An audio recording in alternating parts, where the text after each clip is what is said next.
ത്രിയേക ദൈവത്തിൻ്റെ വന്യ തിരുനാമത്തിന് മഹത്വം ഉണ്ടായിരിക്കട്ടെ. പുറപ്പാട് 17-ാം അധ്യായം 12-ാം വാക്യം. അഹ്റോനും ഹൂരും ഒരുത്തൻ ഇപ്പുറത്തും ഒരുത്തൻ അപ്പുറത്തും നിന്ന് അവൻ്റെ കൈ താങ്ങി.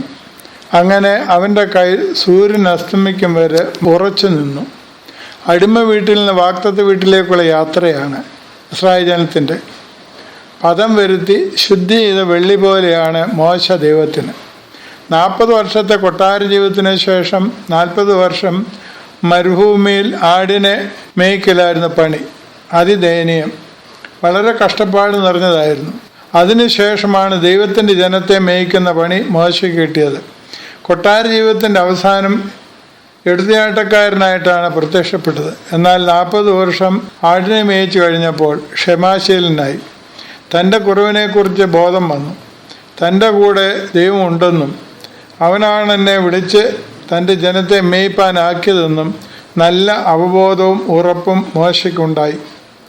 യാത്രാമധ്യേ അമാലേക്യർ യുദ്ധത്തിന് വരുന്നു. മോശ മറ്റൊന്നും ചിന്തിച്ചില്ല. പ്രാർത്ഥിപ്പാൻ മലയിലേക്ക് പോയി. യോശുവയുടെ കയ്യിൽ ജനത്തെ ഏൽപ്പിച്ചു. കാലത്ത് തൊട്ട് വൈകിട്ട് വരെ രണ്ടും കൈ പൊക്കിപ്പിടിച്ച് ഒരേ നിൽപ്പ്. മോശയുടെ കൈ കടിച്ചപ്പോൾ മോശയെ അഹ്റോനും ഹൂരും കൂടെ ഒരു കല്ലിന്മേലിരുത്തി. 2 കൈയും അവർ താങ്ങി. മോശയുടെ കൈ യാദൃശ്യ താണപ്പോൾ ഇസ്രായേൽ ജനം തോക്കുന്നതാണ് കണ്ടത്. അഹ്റോൻ ഒരു കൈയും ഹൂർ മറ്റേ കൈയും.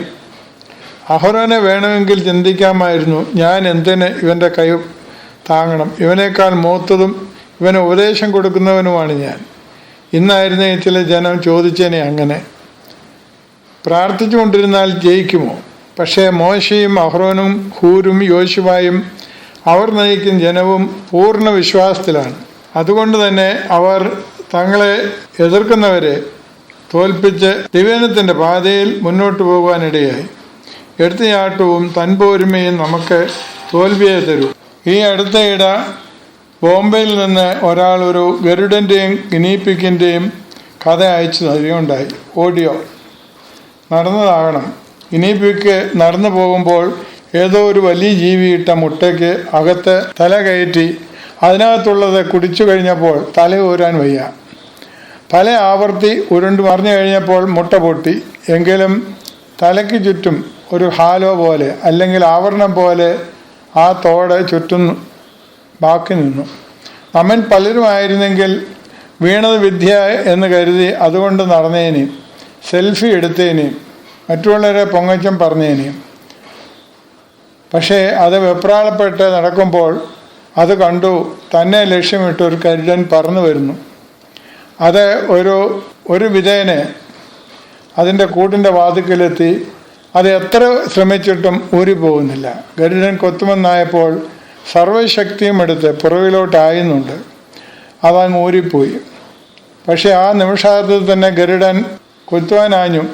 ആ മുട്ടത്തോടെ ഗരുഡന് ചുണ്ടിനെ കണ്ണിൽ നിന്ന് മറച്ചു. അതുകൊണ്ട് തന്നെ അതിൻ്റെ മുന്നോട്ടുള്ള ഗമനം വളരെ ബുദ്ധിമുട്ടായി തീർന്നു. ഇത് എടുത്തുചാട്ടക്കാർക്കുള്ള ഒരു പാഠമാണ്. അഹങ്കാരികൾക്കും തന്നിഷ്ടക്കാർക്കും നാം ദൈവസന്നിധി താഴ്ന്നേ പറ്റൂ. അഹങ്കാരം വെടിയണം. താന്തോന്നികളാവരുത്. അവനില്ലാതെ നമുക്കൊന്നും ചെയ്യാൻ കഴിയില്ല. ദൈവം നമ്മെ അനുഗ്രഹിക്കട്ടെ. പ്രാർത്ഥിക്കാം. ദൈവമേ, നീ അല്ലാതെ എനിക്കൊരു ശരണവുമില്ലെന്ന് ഞാൻ അറിയുന്നു. ആ ഉറപ്പും വിശ്വാസവും വിട്ടുകളഞ്ഞ് ജീവിപ്പാൻ എനിക്കിടയാകരുത്. പിതൃത്ര പരിശുദ്ധാത്മാവായ ത്രേയ ദൈവത്തിൻ്റെ കുറേ അനുഗ്രഹങ്ങളും നാം എല്ലാവരുടെ മേലും സദാ വർദ്ധിച്ചിരിക്കുമാറാകട്ടെ.